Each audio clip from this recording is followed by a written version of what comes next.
दोस्तों आज की कहानी है जीजी बच्चों को शगुन का तिलक तो कोई सुहागनी लगाएगी।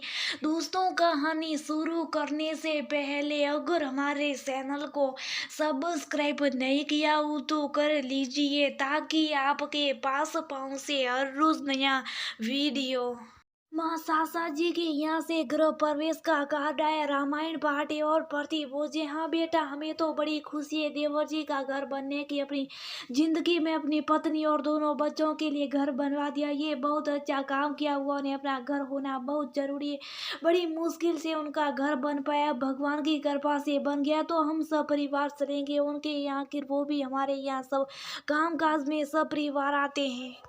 माँ आप नहीं जाएगी? क्यों बेटा, हम क्यों नहीं जाएंगे? आप किस मिट्टी की बनी है माँ? आप भूल गई क्या सासी पापा के जाने के बाद आपके साथ कैसा बर्ताव करती है? ऐसा लगता है पापा का जाना आपके हाथ में था और उनके जाती हर खुशी, हर पूजा पाठ, शुभ काम से आपका नाता ही तोड़ दिया गया। आप भूल गई होगी लेकिन मैं नहीं भूला हूँ। अभी पिछली बार जब उनके बच्चों का मुंडन संस्कार था तब भी आप बड़ी उत्साह से सब लेकर गई थी और जब मुंडन के बाद सबसे बड़ी होने के नाते आप बच्चों के टीका लगाने चली थी तो सासी ने आपको ये कहकर रोक दिया था। जी जी बुरा मत मानिएगा, आप नहीं लगाएगी बच्चों को टीका, कोई सुहागन लगाएगी बच्चों को टीका और सबके सामने आप मुस्कुराते हुए वापस होगी। ये कहकर कोई बात नहीं छोटी, हमें याद नहीं रहा लेकिन मुझे बहुत बुरा लगा माँ।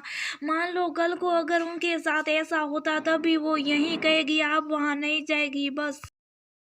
ना ना बेटा, शुभ शुभ बोलो, ऐसा नहीं बोलते। हर औरत के लिए उसका सुहाग उसकी जिंदगी के सबसे बड़ा और महत्वपूर्ण भाग होता है और उसके हाथ ही सब बदल जाता। जिंदगी के सारे रंग, सारी खुशियाँ सब खत्म हो जाते। मैं तो कहती ईश्वर को एक नियम ये भी बनाना चाहिए था, हर औरत को पति से पहले सरे जाना चाहिए था, जिसे पति के जाने के बाद विविधाओं को ये दंश और नारकीय जीवन ना जीना पड़े। कहते हुए मालिनी जी फपक कर रो पड़ी। तब बेटे मुदित और बहू रागिनी ने आगे बढ़कर उन्हें संभाला। बेटा बोला, माँ आप कैसी बातें करी? जीवन मृत्यु पर मनुष्य का कोई वंश नहीं, ये तो ईश्वर के हाथों में ना कोई साथ आया है ना कोई साथ जाएगा। सबको आगे पीछे जाना। अगर पति का मृत्यु बीमारी में या किसी दुर्घटना में हो जाती है तो इसमें औरत की क्या गलती हो जो उसे जिम्मेदार ठहरा जाता और इसके लिए कोई पुरुष कभी कुछ नहीं कहता। सिर्फ औरतें बढ़ चढ़कर बैठेगी, बातों का टिटोरा पीटती रहती है। बोलते समय मैं भी नहीं सोचती ईश्वर ना करे कल को यही स्थिति उनके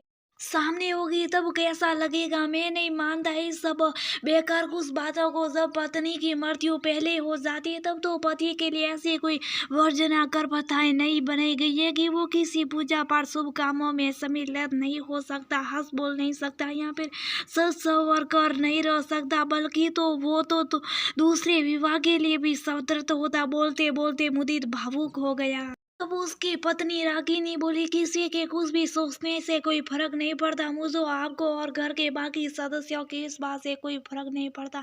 हम लोग तो अपने घर का हर पूजा पाठ शुभ काम माँ के हाथों से करवाते और आप हमेशा कहते जब घर से निकलते समय आप अपनी माँ का चेहरा देखकर निकलते तो सब अच्छा ही होता है और माँ के रहते हमारे घर में बरकत है। फिर आप किसी की कही हुई बातों को अपने दिल पर क्यों ले रहे? हम लोग सब परिवार बात करेंगे। और इस बार सासी जी ने माँ को किसी काम में आगे बढ़ने से रोका तो मैं उन्हें मुंह तोड़ जवाब दूंगी। गुजरे वक्त में जो उन्होंने हमारी माँ के साथ किया उन्हें आईना दिखाकर सबक जरूर सिखाऊंगी।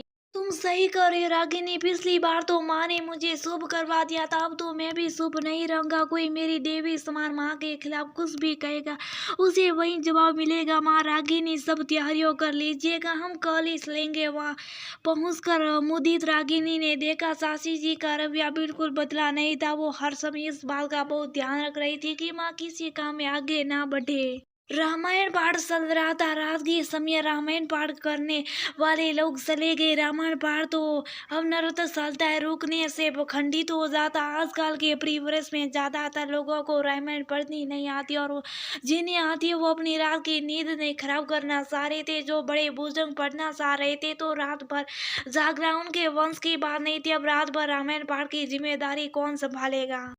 सासी जी सबके आगे भी से हाथ जोड़कर विनती कर रही है, लेकिन कोई तैयार नहीं हो रहा था। अब वो रामायण पाठ खंडित होने की चिंता में परेशान। तब सासी जी बोले, अरे बड़ी भाभी तो बहुत अच्छी रामायण पढ़ती है, वो अगर राम में बैठ पाए तो ये जिम्मेदारी उन्हें दे दो। उस समय तो सासी जी कुछ नजर नहीं आ रहा था, लेकिन गुजरे वक्त में जो उन्होंने माँ के साथ किया वो गलत बर्ताव उन्हें आईने में साफ साफ नजर आ रहा था। लेकिन आज ईश्वर ने सब ये आईना लाकर उनके सामने रख दिया। वो माँ के पास संकुचाते हुए आई और बोली, जी जी मैं अपने किए पर बहुत शर्मिंदा। आज ईश्वर ने मेरी आंखें खोल दी। उसने मुझे सही सस्ते रास्ते पर लाने के लिए ये रामायण पाठ का सख्ता आखिरकार किया है। अब ये रामायण पाठ खंडित होने से आप ही बचा सकती हैं। वहाँ तो वैसे भी 20 साल हदिया और ईश्वर के परम भक्त। रामायण पाठ तो इनकी दिनचर्या में शामिल था। तुरंत तैयार हो गया, अरे छोटी कोई बात नहीं, वो तो मैं कब का भूल सकी थी। ईश्वर का काम मेरे हाथ और राजी खुशी बिना किसी व्यवधान के संपन्न हो जाए, इससे बड़ी खुशी की क्या बात होगी मेरे लिए। और तुम तुरंत रामायण पाठ के लिए पार्टी पर बैठ गई। उस दिन रात भर पूरा रामायण पाठ दोनों माँ बेटे ने संभाला और गृह प्रवेश के सारे काम अच्छी तरह संपन्न हो गए। सबसे बड़ी बात, सासी जी ने गृह प्रवेश के समय माँ को सबसे पहले आवाज देकर टीके लगवाए और सभी शुभ काम करवाए। सासी जी ने अपनी गलती मानकर उसे सुधार लिया, इसलिए मुदित और रागिनी को सासी जी को आईना दिखाने की जरूरत नहीं पड़ी, क्योंकि आईना गुजरा हुआ वक्त